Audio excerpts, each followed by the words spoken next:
ദിവസങ്ങൾ മാത്രം പ്രായമുള്ള ഒരു കുട്ടിയുടെ മൃതശരീരമാണ് കണ്ടെത്തിയത്. അപ്പോൾ അതിനുവേണ്ടിയുള്ള അന്വേഷണം തുടങ്ങിക്കഴിഞ്ഞു. പ്രത്യേക സംഘത്തെ നിയോഗിച്ചിട്ടുണ്ട്. CCTV വിഷ്വൽസും അതുപോലെ തന്നെ അടുത്തുള്ള അപ്പാർട്ട്മെൻറ്റ്സിലെ ആൾക്കാരെയും നമ്മൾ ചോദ്യം ചെയ്തു വരികയാണ്. അപ്പോൾ അത് കഴിഞ്ഞിട്ട് എന്തെങ്കിലും പറയാൻ പറ്റും. ഒരു പ്രാഥമികമായിട്ടുള്ള എന്താണ് അതിൽ തോന്നുന്നത്? എന്തൊക്കെ പോസിബിലിറ്റീസ് ആണ് ഇപ്പോൾ പോലീസിന് തോന്നുന്നത്?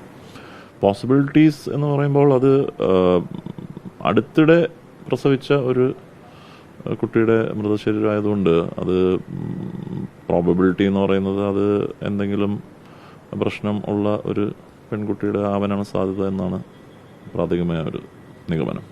ഈ ഫ്ലാറ്റിൽ നിന്ന് മാത്രമാണ് അവിടെ സാധ്യതയുള്ളത് ഫ്ലാറ്റിൽ നിന്നും സാധ്യതയുണ്ട്. അതേസമയം പുറത്തുനിന്ന് കൊണ്ട് ഇടാനുള്ള സാധ്യതയും നമുക്ക് തള്ളിക്കളയാനാവില്ല. ഇതിപ്പം മേളിൽ നിന്ന് വന്ന് വീഴുന്ന വിഷ്വലാണ്, CCTV വിഷ്വൽസ് ആണ് ഇപ്പോൾ പുറത്തുള്ളത്.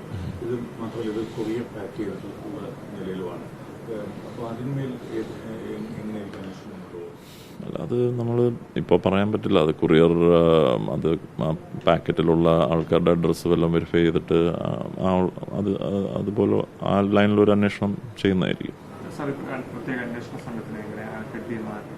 ACPയുടെ നേതൃത്വത്തിലുള്ള ഒരു അന്വേഷണ സംഘത്തെയാണ് വെച്ചിട്ടുള്ളത്. Local ACP.